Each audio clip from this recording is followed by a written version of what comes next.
How to make a group chat on Snapchat in Nepali.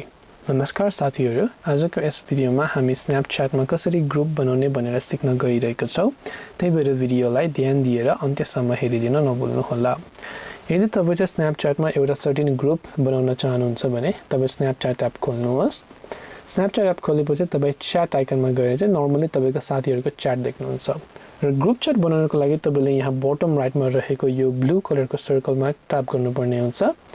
यहाँ गएर चाहिँ तपाईले यो न्यू ग्रुप भन्ने अप्सन देख्न सक्नुहुन्छ। यहाँ गएर सेलेक्ट गर्नुपर्ने हुन्छ र सबैभन्दा पहिला तपाईले आफ्नो ग्रुपको एउटा नेम दिनुपर्ने हुन्छ अनि त्यहाँबाट चाहिँ हजुरहरुले आफ्नो यहाँ स्न्यापच्याट आइडी जुन साथीहरुलाई तपाई एड गर्न चाहनुहुन्छ त्यो साथीहरुलाई चाहिँ तपाईले यहाँ एड गरेर चाहिँ यो सर्टेन ग्रुप च्याट क्रिएट हुन्छ जहाँ चाहिँ तपाईले च्याट विथ ग्रुप अप्सन गर्न सक्नुहुन्छ एन्ड देन तपाईले यसमा ग्रुप च्याट क्रिएट गर्न सक्नुहुनेछ। भिडियोलाई अन्त्यसम्म हेर्नु भएकोमा धन्यवाद। भिडियोको मा कमेन्ट, लाइक र सब्स्क्राइब गरिदिन पनि नभुल्नु होला।